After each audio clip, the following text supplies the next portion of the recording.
ప్రార్థన విను దైవ. మరొకసారి నాయన మీతో మాట్లాడుటకు ఇచ్చినటువంటి ఈ అవకాశమునకై స్తోత్రాలు చెల్లించుచున్నాను దైవ. ఇంతవరకు ఈ కార్యక్రమాన్ని పరిశుద్ధాత్ముడి ద్వారా మీరు నడిపించినందుకై మీకు స్తోత్రాలు చెల్లించుచున్నాను దైవ. సమయంలో మీ దాసుడనైనటువంటి నేను మీ మాటలను చెప్పబోవచ్చు ఉండగా పరిశుద్ధాత్ముడి ద్వారా నన్ను బలపరచు దైవ. ఇక్కడ కూడుకున్నటువంటి వారు కూడబోవారు మీ మాటలను నాయన జాగ్రత్తగా వినడానికి, మీ మాటలను గ్రహించడానికి మీరు నాయన సహాయమును చేయమని మీకు కుమారుడైనటువంటి యేసుక్రీస్తు పేరట ఈ ప్రార్థన మీకు సమర్పిస్తున్నాను తండ్రి. ఈరోజు దేవుని గ్రంథములో నుండి 1వ కొరింథీ పౌలు గారు కొరింథీలకు రాసినటువంటి మొదటి పత్రిక 6వ అధ్యాయము 19 మరియు 20వ వచనాలను మనము చదువుకుందాం. మీ దేహము దేవుని వలన మీకు అనుగ్రహింపబడి మీలోనున్న పరిశుద్ధాత్మకు ఆలయమై ఉన్నదని మీరు ఎరుగరా? మీరు మీ సొత్తు కాదు, విలువ పెట్టి కొనబడిన వారు గనుక మీ దేహముతో దేవుని మహిమపరచుడి. ఈ మాటలని అపోస్తలుడైనటువంటి పౌలు గారు వ్రాశారు. ఎవరికి వ్రాశాడు అనగా కొరింథీలో ఉన్నటువంటి దేవుని సంఘమునకు వ్రాశాడు. సంఘానికి చెప్తా ఉన్నాడు. ఏమని చెప్తున్నాడు? విశ్వాసులారా, మీరు మీ సొత్తు కారు. మరి ఎవరి సొత్తు? దేవుని సొత్తు. ఆయన కుమారుడైనటువంటి యేసుక్రీస్తు యొక్క సొత్తు. ఇది కేవలము చెప్పే రూపంలో మాత్రమే ఉంది, కంఠస్థం చేసే రూపంలో మాత్రమే ఉంది, వినే రూపంలో మాత్రమే ఉంది. మన జీవితాలను మనం పరిశీలన చేస్తే మనము దేవుని సొత్తు అన్నట్లుగా, ఆయన కుమారుడైన యేసుక్రీస్తు సొత్తు అన్నట్లుగా అనేకుల జీవితాలు లేవు.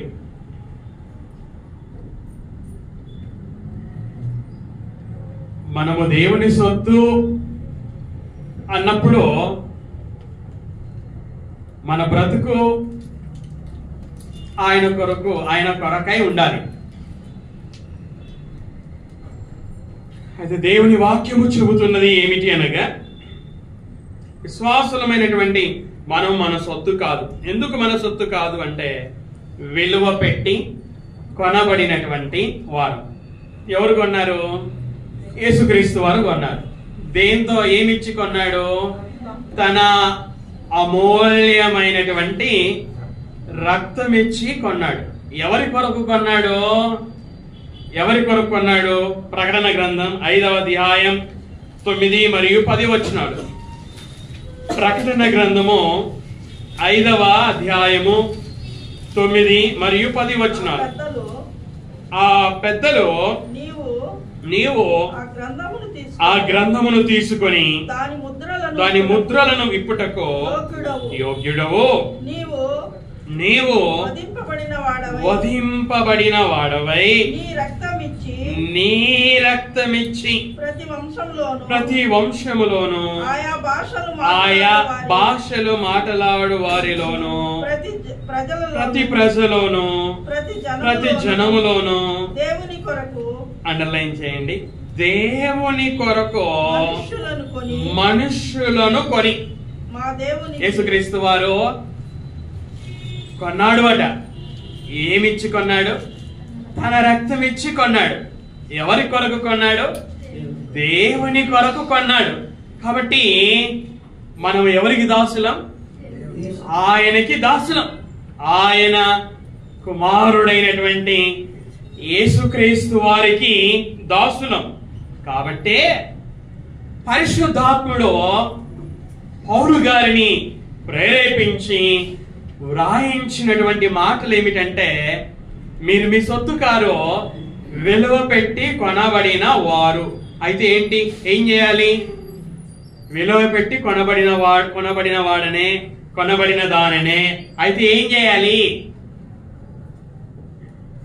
దేవా ఏం చేయాలి నేను అని మనం ప్రశ్నిస్తే ఆయన చెబుతున్న మాట ఏమిటంటే, గనుక గ్రామర్ వచ్చిన వాళ్ళకి ఆ మాట అర్థమవుతుంది. విలువ పెట్టి కొనబడిన వారు గనుక మీ దేహముతో దేవుని మహిమపరచుడి. ఏం చేయాలంటే మనం మన దేహముతో దేవుని మహిమపరచాలి. దేవుడు ఈ దేహాన్ని నేలమంటితో ఎందుకు నిర్మించాడు? మాంసముతో, చర్మముతో, మాంసముతో, నరములతో, ఎముకలతో ఎందుకు ఈ దేహాన్ని నిర్మించాడు అంటే, ఆయన ఈ దేహములో నివసించాలని, సంచరించాలి అని, మనము ఈ దేహముతో ఆయనని మహిమపరచాలి అని. మహిమపరచుడి గ్రీకు భాషలో డోక్సాటే అనే ఆ పదము ఉపయోగించబడింది. డోక్సాట్ ఆ పదానికి తెలుగులో అనువాదము చేసేటప్పుడు 3 పదాలని అనువాదం చేశారు. ఒకటి మహిమపరచడం, రెండవది ఘనపరచడం, మూడవది గొప్ప చేయడం. మహిమపరచడం, ఘనపరచడం, గొప్ప చేయడం. ఈ 3 పదాల అర్థము ఒకటే. తెలుగులో అనువాదం చేసేటప్పుడు ఒకే గ్రీకు పదానికి 3 తెలుగు పదాలను ఉపయోగించారు. కాబట్టి ఘనపరచడం అన్నా, మహిమపరచడం అన్నా, గొప్ప చేయడం అన్నా ఒక్కటే. విశ్వాసులమైనటువంటి మనము ఏం చేయాలట? దేవుణ్ణి మహిమపరచాలి అట, ఘనపరచాలి అట, గొప్ప చేయాలి అట. ఆయన మహిమపరచడం ఎలాగా అనేది ప్రశ్న. ఏం చేస్తే ఆయనకు మహిమ కలుగుతుంది? ఏం చేస్తే ఆయన ఘనత కలుగుతుంది? ఏం చేస్తే ఆయనని నేను గొప్ప చేసిన వాడని అవుతాను, గొప్ప చేసిన దానిని అవుతాను?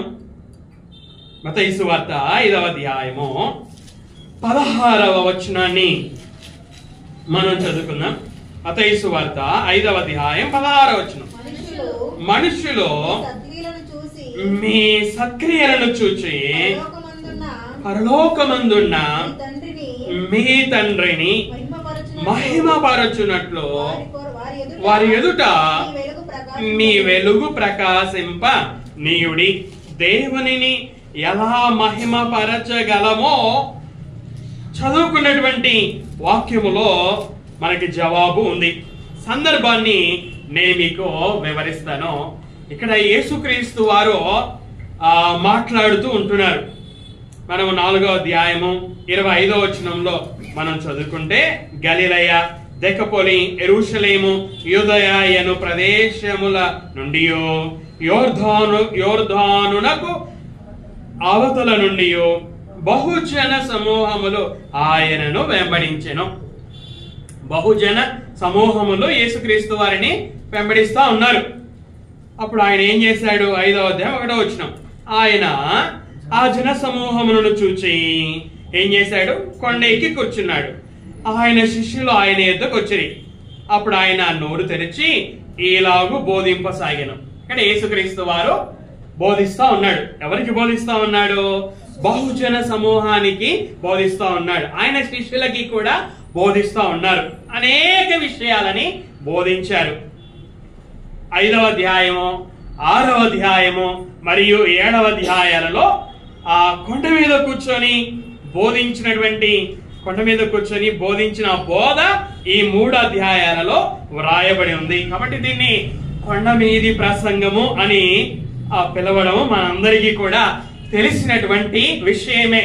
ఈ కొండ మీది ప్రసంగములో కొండ మీద కూర్చొని ఆయన బోధిస్తున్న ఆ బోధలో ఈ 13వ వచనంలో ఆయన ఏమన్నాడంటే, మీరు లోకమునకి ఉప్పై ఉన్నారు అని అన్నారు. 14వ వచనంలో మీరు లోకమునకు వెలుగై ఉన్నారు అని అన్నారు. కొండ మీద నుండి పట్టణము మరుగై ఉండనేరదు. ఎందుకని? అది కొండ మీద ఉంది కదా, ఆ ఎత్తులో ఉంది కదా, కాబట్టి అందరికీ కనిపిస్తుంది. కనిపించకుండా ఉండదది అని చెబుతూ 15వ వచనంలో మనుష్యుడు దీపము వెలిగించి కొంచెము క్రింద పెట్టరు, కానీ అది ఇంట నుండి వారికి అందరికీ వెలిగించుటకై దీపస్తంభం మీదనే పెట్టుదురు. కరెంటు పోయినప్పుడు మనం ఏం చేస్తాము? క్రొవ్వొత్తి ముంటిస్తాం. ఎందుకు ముంటిస్తాము? చీకటిలో వెలుగు ఇవ్వడం కోసం. క్రొవ్వొత్తిని ముంటించి మనము కొంచెం క్రింద పెట్టాం. కొంచెం క్రింద పెడితే ఇంట్లో ఉన్న వారికి వెలిగివ్వదు కదా. కాబట్టి దాన్ని ఏం చేస్తాం? మనము ఆ దీపం పెట్టే స్తంభం మీద పెడతాం. ఎందుకు అక్కడ పెడతాము? అది ఇంట నుండి వారందరికీ కూడా వెలుగు ఇవ్వడానికి. అంటే దీపము వెలిగించబడేది ఇంట నుండే వారందరికీ వెలుగు ఇవ్వడానికి మాత్రమే. దీపము వెలిగించబడేది అది మూయబడి ఉండడానికి కాదు, వెలుగును ఇవ్వకుండా ఉండడానికి కాదు, వెలుగు ప్రకాశాన్ని మూసివేయబడినట్లుగా ఉండడానికి కాదు. దీపము వెలిగించబడేదే ఆ వెలుగు అందరికీ కూడా కనిపించాలి అనేది ఉద్దేశం. ఈ సందర్భంలో యేసుక్రీస్తు వారు మనుషులు మీ సత్క్రియలను చూచి పరలోకమందున్న మీ తండ్రిని మహిమపరచునట్లు వారి ఎదుట మీ వెలుగు ప్రకాశింపనేయుడి అనే మాటలను పలికాడు. విశ్వాసులమైనటువంటి మనము రక్షణ సువార్త వినక మునుపు మన మనోనేత్రాలకు కూడా గురుడితనం కలగజేయబడి ఉంది. చూడండి, పౌలు గారు కొరింథీయులకు రాసినటువంటి 2వ పత్రిక 4వ అధ్యాయము 4వ వచనంలో ఈ విధంగా రాశాడు. దేవుని స్వరూపి అయి ఉన్న క్రీస్తు మహిమను కనుపరచు సువార్త ప్రకాశము వారికి ప్రకాశింపకుండు నిమిత్తము ఈ యుగ సంబంధమైన దేవత అవిశ్వాసులైన వారి మనోనేత్రములకు గురుడితనము కలగజేసెను. రక్షణ సువార్త వినక మునుపు మన మనోనేత్రాలకు ఏం కలగజేయబడి ఉంది? గురుడితనం కలగజేయబడి ఉంది. ఎవరి ద్వారా గురుడితనం కలగజేయబడి ఉంది? ఈ యుగ సంబంధమైన దేవత ద్వారా గురుడితనం కలగజేయబడింది.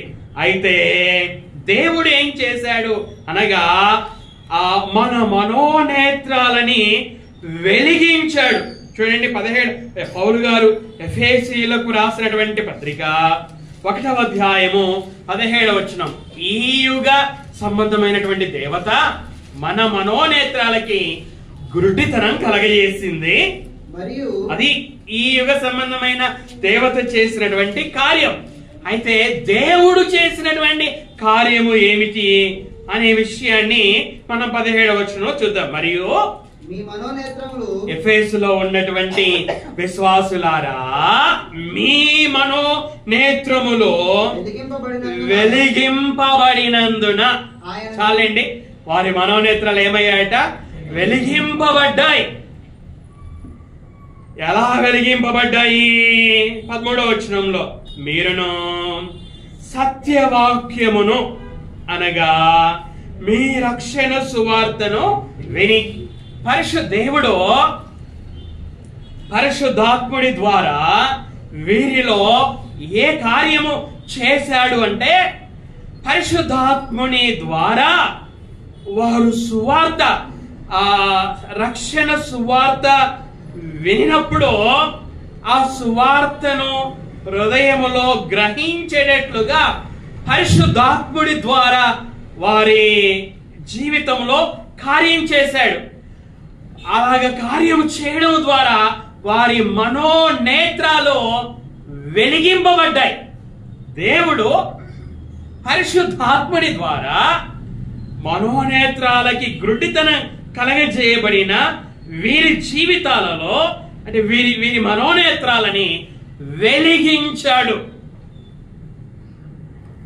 ప్రాముఖ్యమైన ప్రశ్న ఏంటంటే, ఇప్పుడు వీరి మనోనేత్రాలు వెలిగింపబడ్డాయి. ఇంకొక మాట చూడండి, అదే 5వ అధ్యాయం 8వ వచనం. 5వ అధ్యాయం 8వ వచనం, మీరు పూర్వమందు చీకటి అయి ఉంటిరి, ఇప్పుడైతే ప్రభువునందు వెలుగై ఉన్నారు. ఇప్పుడు ఏమై ఉన్నారంటే వీళ్ళు ఎఫెసులోని విశ్వాసులు ఏమై ఉన్నారట? అలాగే ఇక్కడ ఉన్నటువంటి విశ్వాసులమైన మనం కూడా ఏమై ఉన్నామంట? ప్రభువునందు వెలుగై ఉన్నాము. మన మనోనేత్రాలు కూడా వెలిగింపబడ్డాయి. మనం ఇప్పుడు వెలుగు సంబంధులం. 5వ అధ్యాయం 10వ వచనంలో వెలుగు సంబంధులము అనే మాట ఉంటుంది. అయితే ప్రాముఖ్యమైన ప్రశ్న ఏమిటి? పేతురు గారు కూడా ఏం రాశారంటే, ఆ చీకటిలో నుండి ఆశ్చర్యకరమైన తన వెలుగులోనికి మిమ్మును పిలిచిన దేవుడు అని ఆ పేతురు గారు తాను రాసిన మొదటి పత్రిక 2వ అధ్యాయము 9వ వచనంలో రాశాడు. ప్రాముఖ్యమైనటువంటి ప్రశ్న ఏమిటి అంటే, దేవుడు మన మనోనేత్రాలని ఎందుకు వెలిగించాడో, ఎందుకు మనల్ని వెలుగుగా చేశాడో, ఎందుకు మనల్ని వెలుగు సంబంధులుగా చేశాడో అనేది ప్రాముఖ్యమైనటువంటి ప్రశ్న. దీపం ఎందుకు ముట్టిస్తారు? అది ఇంట నుండో వారందరికీ కూడా వెలుగును ఇవ్వాలి అని కదా, ఇది ఉద్దేశం. అలాగే దేవుడు మన మనోనేత్రాలని ఎందుకు వెలిగించాడు అంటే, వెలిగించబడినటువంటి మనము ఆ వెలుగుని ప్రకాశింపజేయాలి అని. వెలిగించబడిన తర్వాత వెలుగైనటువంటి మనము మన చుట్టూ ఉన్నటువంటి వారికి వెలుగుని ఇవ్వాలి అని, ఆ వెలుగును ప్రకాశింప చేయాలి అని. అదే యేసుక్రీస్తు వారు అక్కడ మాట్లాడుతూ ఉన్నారు. మత్తయి సువార్తకు రండి, మరలా మత్తయి సువార్తకు రండి. మత్తయి సువార్త 5వ అధ్యాయము 16వ వచనాన్ని మరలా మనం చదువుకుందాం. మనుష్యులు మీ సక్రియలను చూచి పరలోకమందున్న మీ తండ్రిని మహిమపరచునట్లు వారి ఎదుట మీ వెలుగు ప్రకాశింపనీయుడి. అంశం ఏమిటంటే, దేవునిని మహిమపరచుట. ఎలా మహిమపరచడము, మహిమపరచడం ఎలాగా అనే ప్రశ్నకి జవాబును మనం చూస్తూ ఉన్నాం. ఎలాగ మహిమపరచాలి అంట, మనం చదువుకున్న 16వ వచనంలో మనము చూడగలము. ఇక్కడ యేసుక్రీస్తు వారు చెబుతున్నారు, మీరు వెలుగై ఉన్నారు కాబట్టి మీరేం చేయాలి? మీ వెలుగు మీ చుట్టూ ఉన్న వారందరికీ కూడా కనిపించాలి, మీ వెలుగు అది దాచబడి ఉండకూడదు అని చెబుతూ 16వ వచనంలో మీ వెలుగును ప్రకాశింపనీయుడి అన్నాడు. విశ్వాసులమైనటువంటి మనము మన వెలుగును ఏం చేయాలంట? ప్రకాశింపజేయాలి అట. దాని అర్థం ఏంటి? చంద్రశేఖర్ అన్న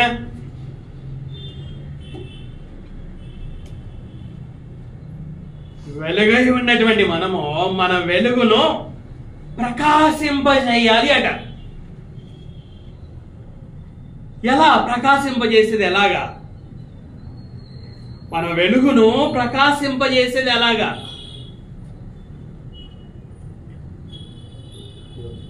అంతకు మునుపో నేను రక్షణ సువార్త వినక మునుపో ప్రతితో ఏమంటారు దాన్ని, ఇలా చేసి దూదితో చేసి ఆముదము ఒక చిన్న పాత్రలో పోసి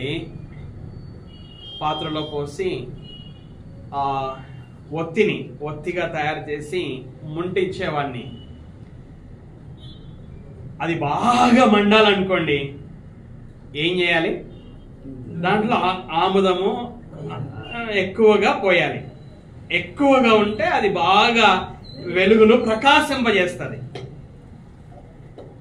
రక్షణ సువార్త వినక మునుపు అలాగా చేసేవాడిని. సరే, ఏదేమైనా ఇక్కడ యేసుక్రీస్తు వారు చెబుతున్న మాట ఏంటంటే, మీ వెలుగును ప్రకాశింపనీయుడి.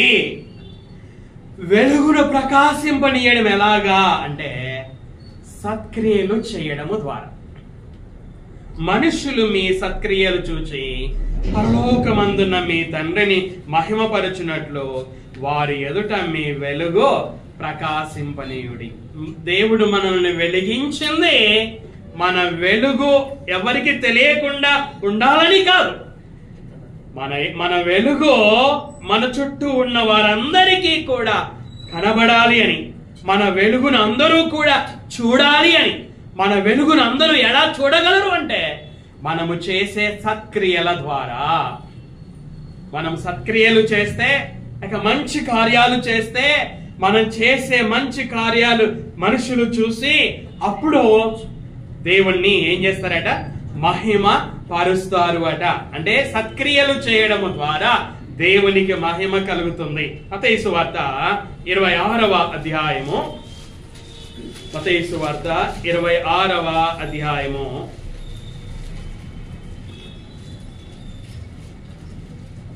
దానికన్నా మునుపుగా పౌలు గారు ఎఫెసీయులకు రాసినటువంటి పత్రిక,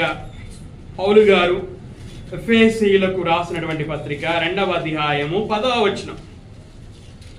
పౌలు గారు, మరియు వాటి యందు మనము నడుచుకొనవలెనని దేవుడు ముందుగా సిద్ధపరిచిన సత్క్రియలు చేయుటకై మనము క్రీస్తు యేసునందు సృష్టింపబడిన వారమై ఆయన చేసిన పని అయి ఉన్నాం. ఇక్కడ పౌలు గారు ఏమని చెప్తున్నాడు? మనం అంటే విశ్వాసులమైనటువంటి మనము క్రీస్తు యేసునందు సృష్టింపబడిన వారమై ఆయన చేసిన పని అయి ఉన్నాం. విశ్వాసులమైనటువంటి మనం ఏమై ఉన్నామట? దేవుడు చేసిన పని అయి ఉన్నాము అట. సృష్టి ఎవరి పని? అది దేవుని పని. ఆకాశాలు ఎవరి పని?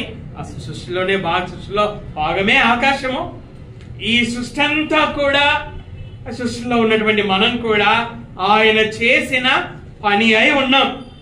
అయితే ఇక్కడ మనము క్రీస్తు యేసునందు సృష్టింపబడిన వారమై, ఇక్కడ ఈ సృష్టి గురించి కాదు, ఇది ఆత్మ సంబంధమైనటువంటి సృష్టిని గురించి పౌలు గారు రాస్తా ఉన్నారు. యేసుక్రీస్తు వారు నికోదేముతో మాట్లాడుతూ, ఒకడు క్రొత్తగా జన్మిస్తేనే దేవుని రాజ్యాన్ని చూస్తాడు, అలాగే ఆ రాజ్యంలో ప్రవేశిస్తాడు అన్నాడు కదా. క్రొత్తగా జన్మించడం. ఏంటి క్రొత్తగా జన్మించడం అంటే? పైనుండి జన్మించడం. పైనుండి జన్మించడం అంటే పరలోకం నుండి జన్మించడం. పరలోకం నుండి జన్మించడం అంటే దేవుని నుండి జన్మించడం. దేవుని నుండి జన్మించడం అంటే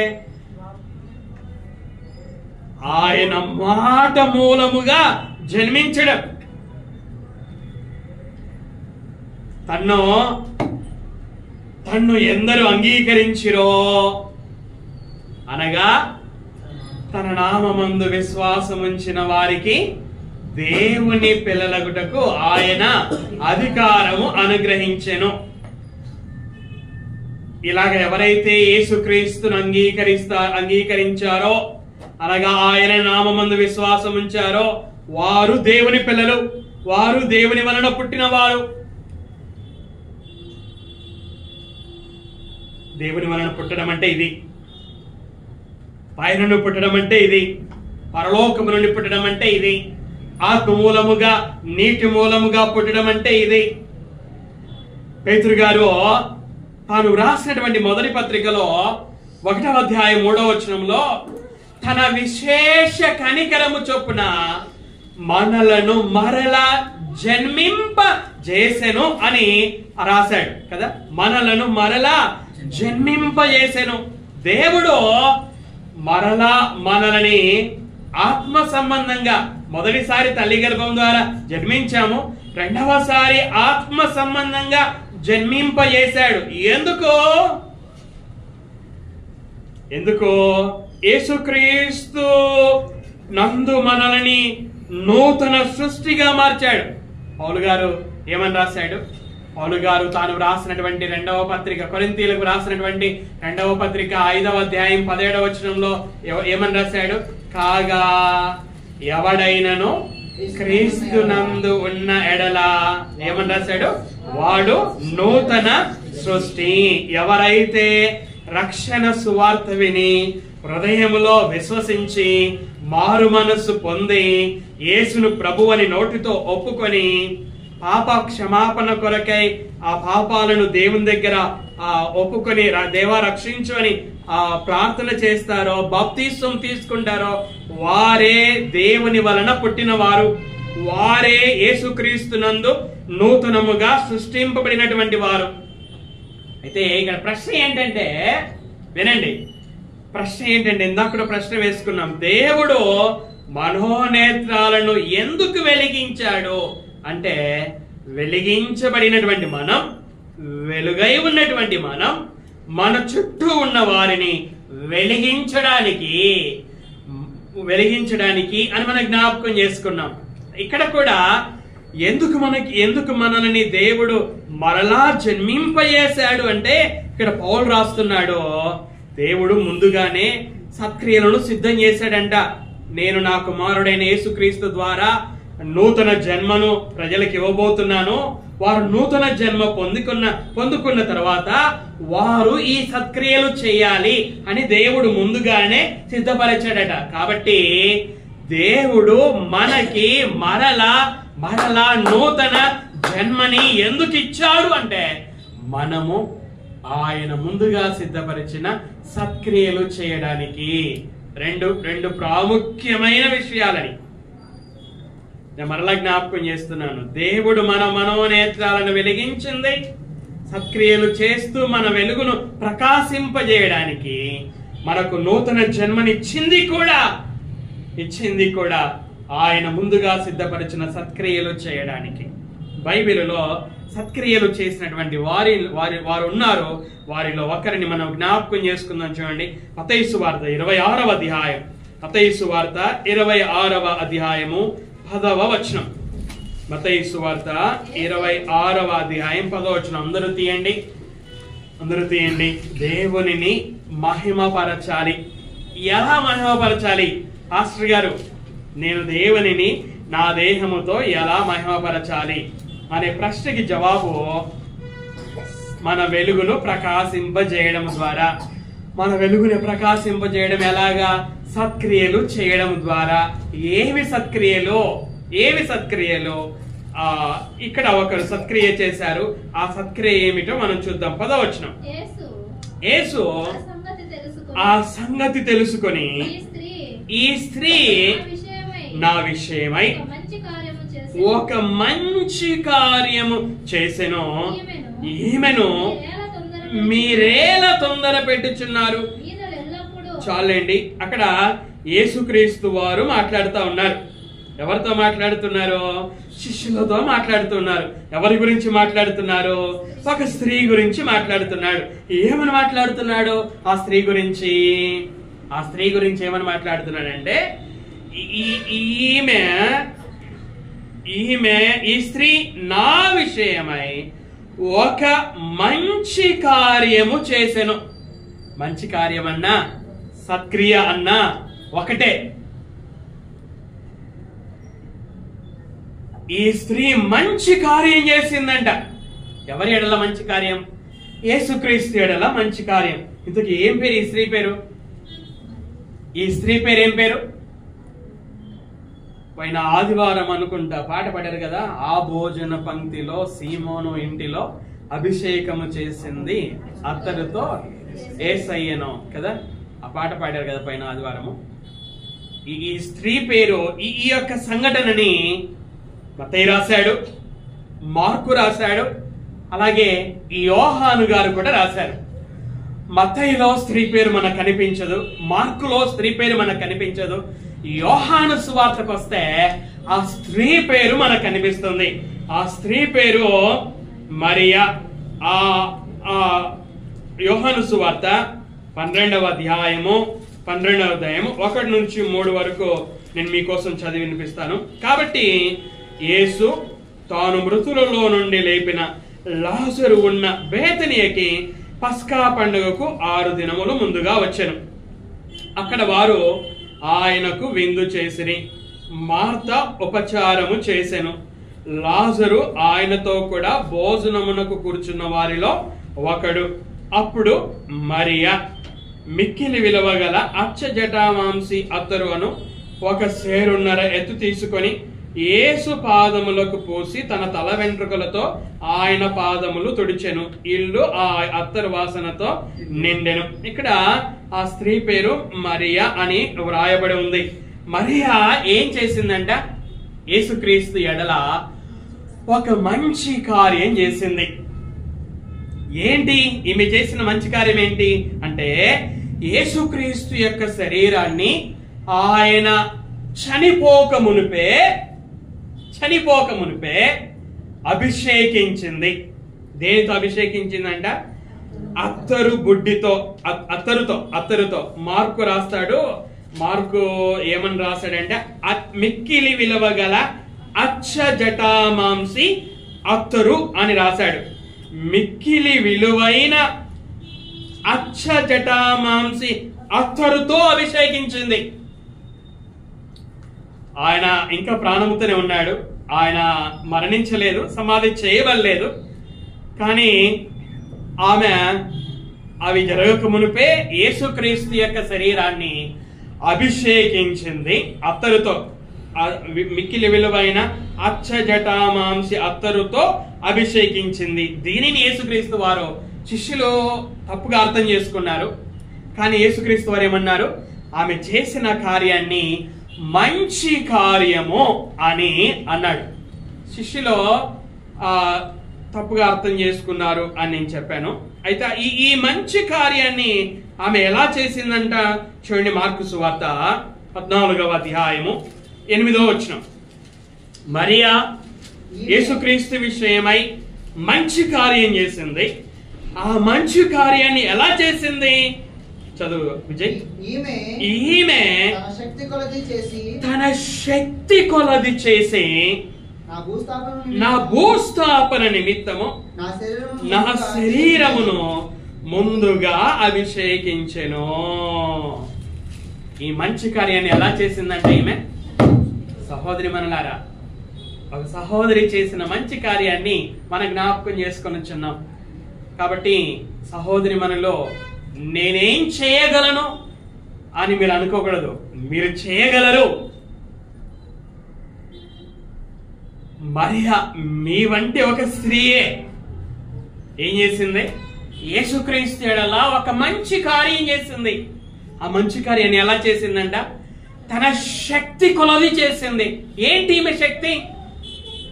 తన శక్తి కొలది అంటే ఈమె ఏం తీసుకొచ్చిందంట? అచ్చ జటామాంసి అత్తరును తీసుకొచ్చింది. ఆ అత్తరుని దేనిలో తీసుకొచ్చింది? బుడ్డిలో తీసుకొచ్చింది. అది మిక్కిలి విలువగలది అంట. మిక్కిలి విలువగలది. మిక్కిలి విలువ అంటే ఎంత విలువ? మిక్కిలి విలువ అంటే ఎంత విలువ? ఎంత విలువ? అక్కడే చూడండి. ఈ అత్తరు 5వ వచనం, మార్కు సువార్త 14వ అధ్యాయము 5వ వచనం. ఈ అత్తరు 300 దేనారముల కంటే ఎక్కువ. ఎన్ని దేనారాలంట? 300 దేనారాలు. ఒక దేనారం అంటే ఎంత? ₹1. ఒక దేనారం అంటే ₹1, 50 పైసలు. ఇప్పుడు 300 దేనారాల అంటే ఎంత? 300 దేనారాల కంటే ఎక్కువ అంట. 300 దేనారాల కంటే ఎక్కువ. 300 దేనారాల కంటే ఎక్కువ అంటే ఇప్పుడు ఎంత వస్తుంది? 150 కంటే ఎక్కువ. కానీ ఇక్కడ కింద మనకు ఫుట్ నోట్ లో చూడండి, అక్కడే 300 దేనారముల కంటే ఎక్కువ. దేనారముల అనే మాట దగ్గర 1 అనే సంఖ్య ఉంది కదా. క్రింద మనం ఫుట్ నోట్ లో చూస్తే ఇది ఇంచుమించు, ఖచ్చితంగా కాదు, ఇంచుమించు ఎంతంటే ₹160. ₹160 కదా. ₹160 మత్తయ్య గారు మిక్కిలి విలువ అని రాశాడు. మార్కు గారు కూడా మిక్కిలి విలువ అని రాశారు. యోహాను గారు ఏమని రాశాడు? యోహాను గారు కూడా మిక్కిలి విలువ అని రాశారు. ₹160 మిక్కిలి విలువనా? ఈ రోజు మిక్కిలి విలువ కాదు, కానీ ఆ రోజులలో అది మిక్కిలి విలువ. ఏ రోజులలో? దగ్గర 2000 సంవత్సరాలు అవుతుంది. 2000 సంవత్సరాలు అవుతుంది. దగ్గర 2000 సంవత్సరాల క్రితం ₹160 అంటే అది మిక్కిలి విలువ. ఒక రోజు పనిచేస్తే ఆ రోజులలో ఒక రోజు పనిచేస్తే 1 దేనారం ఇచ్చేవారు. మత్తయి సువార్తలో మనం 20వ అధ్యాయంలో చూస్తే ఒక యజమాని పని పిలుచుకున్నాడు. చూడండి, నేను చదివి వినిపిస్తాను. మత్తయి సువార్త 20వ అధ్యాయము 10వ వచనాన్ని. మొదటి వారు వచ్చి తమకు 9వ వచనం, దాదాపు 5 గంటలకు కూలికి కుదిరిన వారు వచ్చి ఒక్కొక్క దేనారం చొప్పున తీసుకొనిరి. మొదటి వారు వచ్చి తమకు ఎక్కువ దొరకు ననుకొనిరి, గాని వారికి ఒక్కొక్క దేనారము చొప్పుననే దొరకెను. వారు అది తీసుకొని, చివర వచ్చిన వీరు 1 గంట మాత్రమే పని చేసినను పగలంతా కష్టపడి ఎండబాధ సహించిన మాతో వారిని సమానము చేసితివే అని ఆ ఇంటి యజమానుని మీద సనుకొనిరి. అందుకతడు వారిలో ఒకరిని చూచి, స్నేహితుడా, నేను నీకు అన్యాయము చేయలేదే, నీవు నా యొద్ద 1 దేనారమునకు ఒడబడలేదా? అంటే ఇక్కడ ఒక రోజు పని చేస్తే ఒక యజమాని ఇచ్చేది ఎంత అంటే 1 దేనారం. 1 దేనారం అంటే ఎంత? ₹100. ఒక రోజుకు కూలి ₹100. ఇప్పుడు 300 దేనారాలు అంటే 300 దేనారాలు. 300 దేనారాలు రావాలంటే ఎన్ని రోజులు పని చేయాలి? నేను ఇంగ్లీష్ లో చెప్తున్నానా, తెలుగులో చెప్తున్నాను? వింటున్నారా? అర్థమవుతుంది కదా. 300 దేనారాల జీతం నాకు రావాలంటే ఎన్ని రోజులు పని చేయాలి? విజయ్, 5 రోజులతో సంవత్సరం పని చేయాలి. సంవత్సరానికి 365 రోజులు కదా, 365 కదా. ఇక్కడ 10 మంత్స్ 300 రోజులు పనిచేస్తే నీకు అంత డబ్బులు వస్తాయి. అంటే యేసుక్రీస్తు వారు ఎందుకు ఇక్కడ మత్తయి గారు, మార్కు గారు, యోహాను గారు ఎందుకు మిక్కిలి విలువ అని రాశారంటే 10 నెలలు పనిచేస్తే ఆ డబ్బు వస్తుంది. నేను చెప్పడం లేదు, 10 నెలల శాలరీ అది. 10 నెలల శాలరీతో ఏం కొనుక్కుంది? అత్తరు కొనుక్కుంది.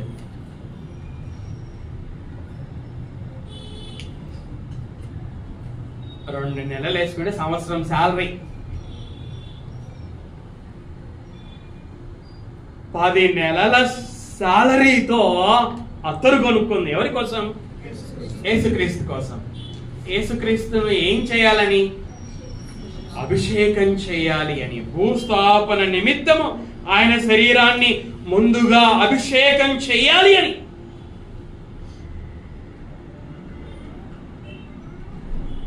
శక్తి కలది, ఆమె శక్తి అది. 10 నెలల జీతముతో అత్తరు కొనుక్కోవాలి. ఆ అత్తరుని యేసుక్రీస్తు భూస్థాపన నిమిత్తము ఆయన ఆ అత్తరుతో భూస్థాపన నిమిత్తం ఆయన శరీరాన్ని ముందుగా అభిషేకించాలి అని ఆమె అలాగా చేసింది. ఒక మంచి కార్యం చేసింది. ఆ మంచి కార్యాన్ని ఎలా చేసింది అంటే తన శక్తి కొలది చేసింది. అపోస్తలుల కార్యములలో 9వ అధ్యాయంలో తబిత ఉంది. చూడండి, 9వ అధ్యాయము 36వ వచనం. మరియు యొప్పేలో తబిత అను ఒక శిష్యురాలు ఉండెను. ఆమె తబిత, ఈమె కూడా స్త్రీయే. మరియా ఒక స్త్రీయే, తబిత కూడా ఒక స్త్రీయే. పురుషులు చేయలేదా సత్క్రియలంటే? పురుషులు కూడా చేశారు. చూద్దాం. తబిత, ఆమెకు భాషాంతరమున దోర్క అని పేరు. ఆమె సత్క్రియలను ధర్మ కార్యములను బహుగా చేసి ఉండెను. దేవునికి స్తోత్రములు అని చెప్పాలి మనం. ఎందుకంటే ఈమె దేవుని మహిమపరిచింది. ఎలా మహిమపరిచింది? సత్క్రియలు చేయడము ద్వారా, తన వెలుగును ప్రకాశింపజేయడము ద్వారా, తన వెలుగును కప్పిపెట్టుకోకుండా తన వెలుగును ప్రకాశింపజేయడము ద్వారా దేవుని మహిమపరిచింది.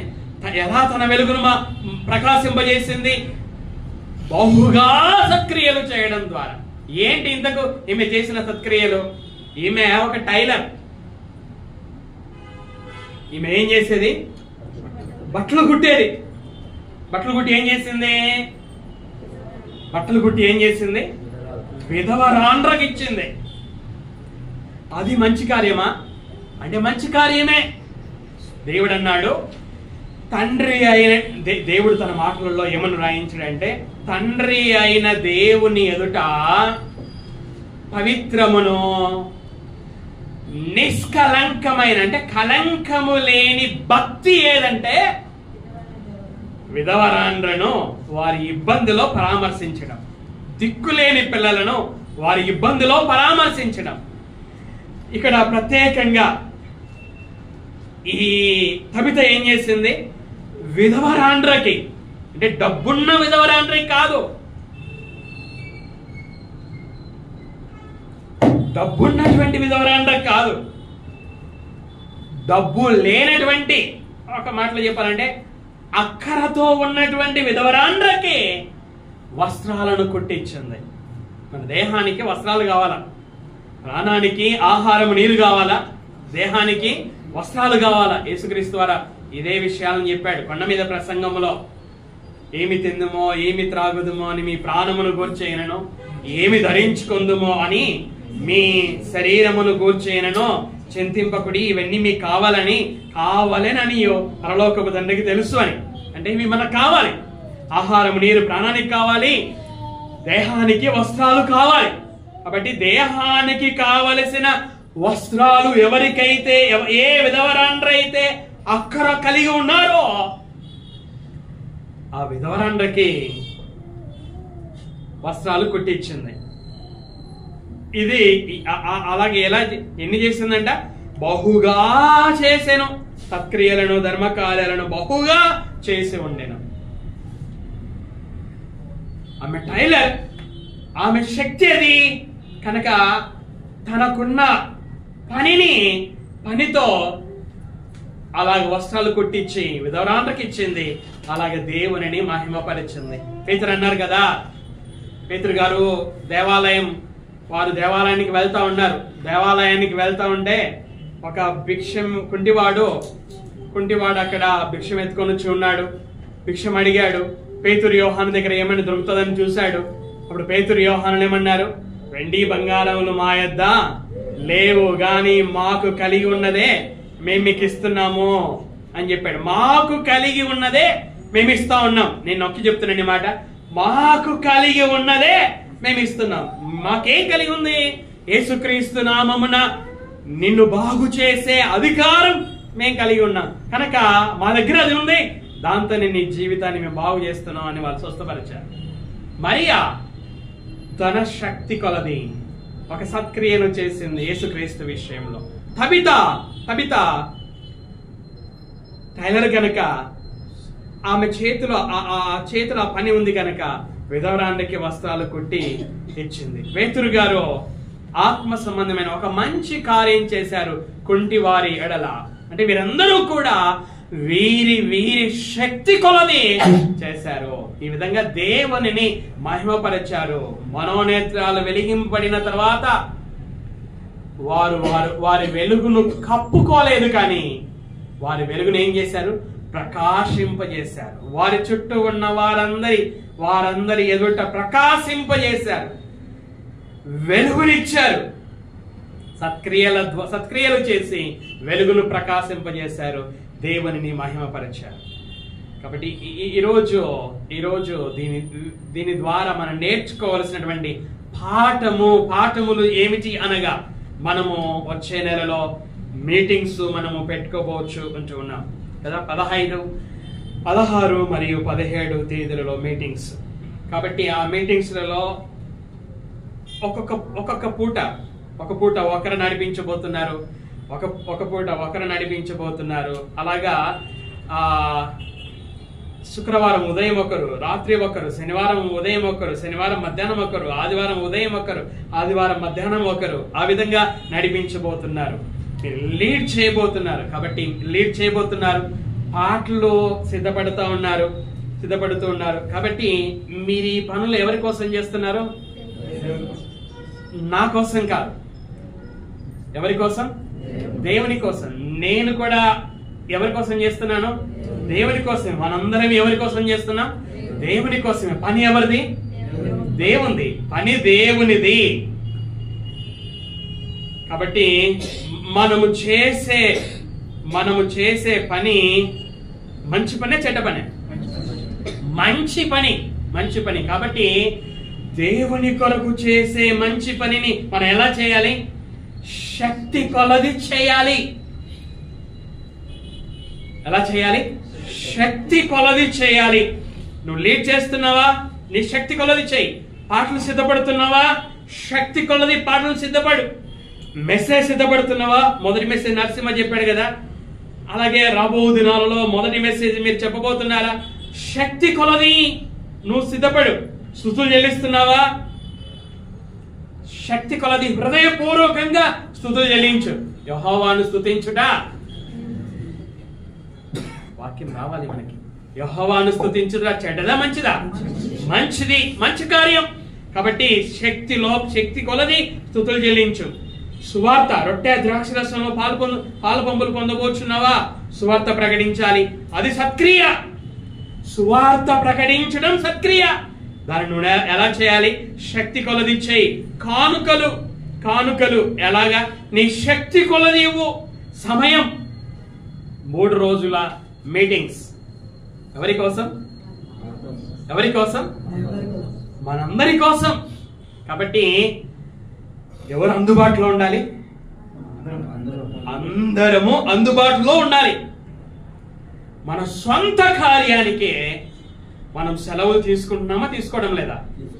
తీసుకుంటున్నాం కదా.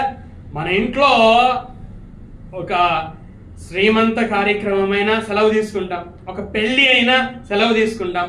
మన ఇంట్లోనైనా, మన రక్త సంబంధులైనా, బంధువులదైనా, ముఖ్య స్నేహితులదైనా ఏదైనా ప్రత్యేక కార్యక్రమం అయితే సెలవు తీసుకుంటామా తీసుకోమా? పెన్షన్ కు పోవడానికి సెలవు తీసుకుంటున్నామా తీసుకోవడం లేదా? ఆంధ్రాలో పెన్షన్ తీసుకోవడానికి సెలవు తీసుకొని పోతున్నామా లేదా? మన సొంత కార్యాలకి సెలవులు తీసుకొనొచ్చున్నట్లుగా సొంత కార్యాలకు పర్మిషన్ ఎట్ల నుంచి వస్తుంది? సొంత కార్యాలకు వచ్చే పర్మిషన్ దేవుని కార్యాలకు కూడా రావాలి. పర్మిషన్ ఇవ్వలేదని నువ్వు చెప్పొద్దు. నీకు ఆ మనసు రాలేదు. నీ సొంత కార్యానికి పర్మిషన్ ఎట్లా వస్తుంది? నీ సొంత కార్యానికి ఆటోమేటిక్ గా పర్మిషన్ వచ్చేస్తుందా?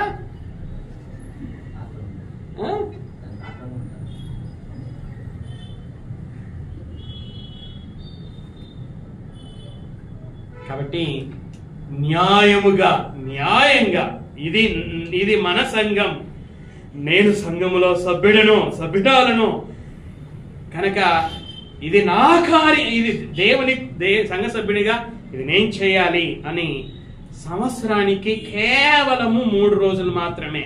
మరలా మనం ఈ సంవత్సరం అంతా మీటింగ్స్ పెట్టుకోపోవడం లేదు. కాబట్టి మనం మన సమయాన్ని దేవుని కొరకు ఇవ్వాలి. మనం అందుబాటులో ఉండాలి. మన శరీరములోని అవయవాలని దేవుని పని కొరకు ఉపయోగించాలి.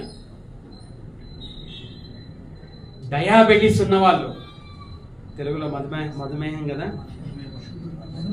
మధుమేహం, షుగర్ వ్యాధి ఉన్న వాళ్ళు శరీరంలోని అవయవాలని పని కొరకు ఉపయోగించండి. మీ షుగర్ వ్యాధి తగ్గుతుంది. నేను కూడా డాక్టర్ చెప్పేది ఏంటి? వాకింగ్ చేయండి అని కదా. వాకింగ్ ఏమి చేయాలి? శరీరంలోని అవయవాలన్నిలో కదలిక రావాలి అని. సోమరితనాన్ని మనుషులు చూస్తే ఆకారంలో ఏనుగుల్లా ఉన్నారు కొంతమంది, కానీ వాళ్ళు చేసే పని చూస్తే సోమరులుగా ఉన్నారు వాళ్ళు. ఏదేమైనా శరీరములోని అవయవాలని దేవుని పని కొరకు మనం ఉపయోగిద్దాం. మన శరీరాన్ని ఉపయోగిద్దాము. అలాగే మనం గురి పెట్టుకున్నాం. ఏంటి ఆ గురి? ప్రతి కుటుంబం కూడా ఏం చేయాలి? ఒక 5 మందిని మీటింగ్స్ కి తీసుకొని రావాలి. ఇది మంచి కార్యమా చెడు కార్యమా? చెడు కార్యమా? మంచి కార్యమే. అబ్రహాం ప్రార్థన చేశాడు. దేవుడు చెప్పాడు, నేను సొదమ గొమొర్రా పట్టణాలను నాశనం చేయబోతున్నాను, అగ్ని గంధకాలను కురిపించి నాశనం చేయబోతున్నాను అన్నాడు. అప్పుడు అబ్రహాం ఏం చేశాడు? ప్రార్థన చేయడం స్టార్ట్ చేశాడు. సొదమ గొమొర్రాలని అగ్ని గంధకాలతో నాశనం చేస్తే ఈయనెందుకు ప్రార్థన చేయాలా? సాత్విక సిస్టర్, అబ్రహాం గారు ఎందుకు ప్రార్థన చేయాలి? ఆ పట్టణాలలో తన తమ్ముడి కొడుకున్నాడు. తమ్ముడి కొడుకు, భార్య, పిల్లలు ఉన్నారు. కనుక అగ్నిగంధకాలు కురిస్తే ఎవరు నాశనం అవుతారు? తన తమ్ముని కొడుకు కుటుంబం నాశనం అవుతుంది. కాబట్టి ఏమని ప్రార్థన చేయడం ప్రారంభం చేశాడు. ఎలా ప్రార్థన చేశాడు? బతిమాలుకున్నాడు. 50 మంది ఉంటే కాపాడవా, 40 మంది ఉంటే కాపాడవా, 30 మంది ఉంటే కాపాడవా, 20 మంది ఉంటే కాపాడవా, 10 మంది ఉంటే కాపాడవా. బతిమాలుకున్నాడు. తన తమ్ముని కుటుంబం, తన తమ్ముడి కొడుకు కుటుంబం, తమ్ముడు కొడుకైనా కొడుకే అవుతారు కదా, కొడుకు కుటుంబము అగ్నిగంధకాల చేత నాశనము కాకూడదనే ఉద్దేశముతో బతిమాలి ప్రార్థన చేశాడు. అని ఇదే మనసు మనం కలిగి ఉండాలి. రాహాబు యెహోషువ పంపిన వేగుల వారితో ఒక ఒప్పందం చేసుకుంది. ఇగో నేను మీకు ఉపకారం చేశాను, మీరు ఈ ప్రదేశానికి వచ్చినప్పుడు మీరు కూడా నాకు ఉపకారం చేయాలి. మిమ్మల్ని కాపాడాను కదా, రాజుకు అప్పగించకుండా మిమ్మల్ని కాపాడాను. వాడు మీరు కూడా నన్ను కాపాడండి, నా తండ్రి ఇంటి వారిని కాపాడండి, నా తల్లి ఇంటి వారిని కాపాడండి, నా అన్నదమ్ములను కాపాడండి, నా అక్క చెల్లెలను కాపాడండి, ఒక మాటలో నాకు సంబంధించిన వారందరినీ కూడా కాపాడండి. మీరు ఇంటి పెద్దలు చదువుకోండి, యెహోషువ పుస్తకంలో ఉంటుంది, 2వ అధ్యాయంలో ఉంటుంది. నాకు సంబంధించిన వారిని అందరినీ కూడా కాపాడండి అని వేడుకుంది. అది మనకు ఉండాల్సిన మనస్సు. తర్వాత మనము చూస్తే కొర్నేలి ఇంటికి ఎవరు వస్తున్నారు? పేతురు వస్తూ ఉన్నాడు. ఎందుకు వస్తున్నాడు? వాక్యం చెప్పడానికి. రక్షణ, కొర్నేలి అతని ఇంటి వారు రక్షణ పొందాలి గనక రక్షణకు సంబంధించిన మాటలు చెప్పడానికి వస్తా ఉన్నాడు. అప్పుడు కొర్నేలి ఏం చేశాడు? చెప్పండి. కొర్నేలి ఏం చేశాడు? తన బంధువులను పిలిపించాడు, తన ముఖ్య స్నేహితులను పిలిపించాడు. ఎందుకో? వారు వాక్యము వినాలి అని.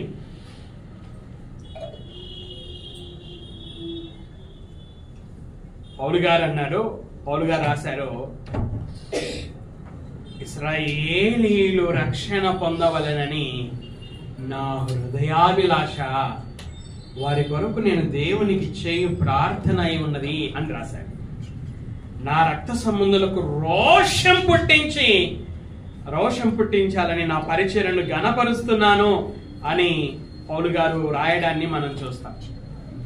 ఇలాగా ఇవన్నీ కూడా మనకి ఏం నేర్పిస్తున్నాయంటే, మనము మన ఇంట్లో ఉన్న వారి కొరకు ఆలోచించాలి అని.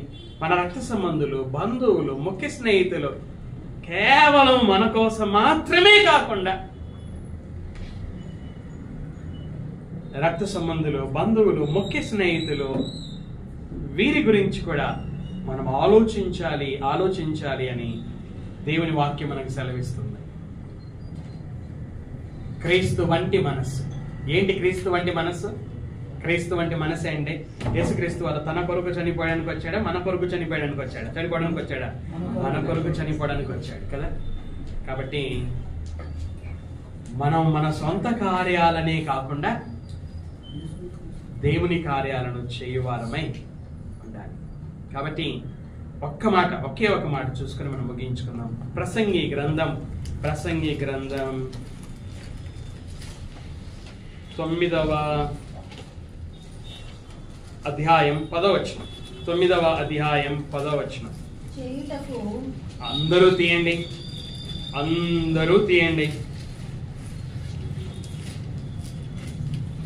చదవమ్మా. చేయుటకు నీ చేతికి వచ్చిన ఏ పనినైనను. ఒక నిమిషం ఆగుదాం. చేయుటకు నీ చేతికి వచ్చిన ఏ పనినైనను. అది ఏ పనైనా కావచ్చు. ఈ గదిని క్లీన్ చేసేదే కావచ్చు, బాత్రూమ్స్ క్లీన్ చేసేదే కావచ్చు, లీడింగ్ చేసేదే కావచ్చు, పాటలు పాడేదే కావచ్చు, అన్నం వడ్డించేదే కావచ్చు, అన్ని మీటింగ్స్ పైన అని చెప్పేదే కావచ్చు, గైడ్ నడిపించేదే కావచ్చు. నీ చేయుటకు నీ చేతికి వచ్చిన ఏ పనినైనను ఎలా చేయాలంట? నీ శక్తి లోపము లేకుండా చేయము. ఎలా చేయాలంట? శక్తి లోపము లేకుండా చేయము. మరి ఎలా చేసింది? తన శక్తి కొలది చేసింది. వంగసంద్రలోని పోలీస్ స్టేషన్ సదా మీ సేవలో కదా. ఆ బోర్డు చూస్తుంటాం మనం, మే ఐ హెల్ప్ యూ. అలాగా మన జీవితము ఉండాలి. పాస్టర్ గారు, నేనేం పని చేయాలి,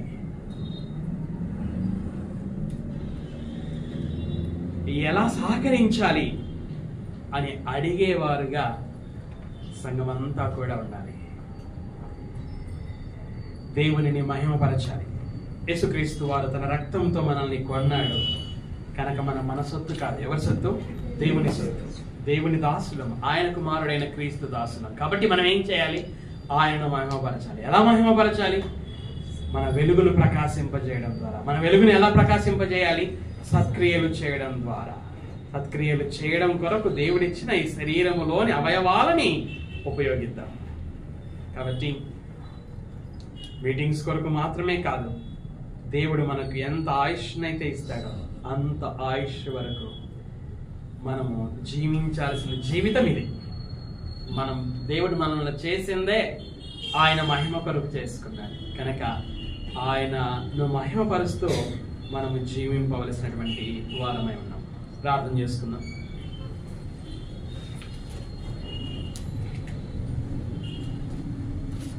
హృదయంలోని ఆలోచనలను ఎరిగిన పరలోకపు తండ్రి, సమయంలో నాయన ఇంతవరకు మీ మాటలు చెప్పడానికి మీరు సహాయములు చేసినందుకై స్తోత్రాలు చెల్లించుచున్నాను దేవ. చెప్పిన నేను ఆ విధంగా నడుచుకోవడానికి సహాయం చేయదేవా. అదేవిధంగా నాయన వినినటువంటి వారు మీ మాటలను తండ్రి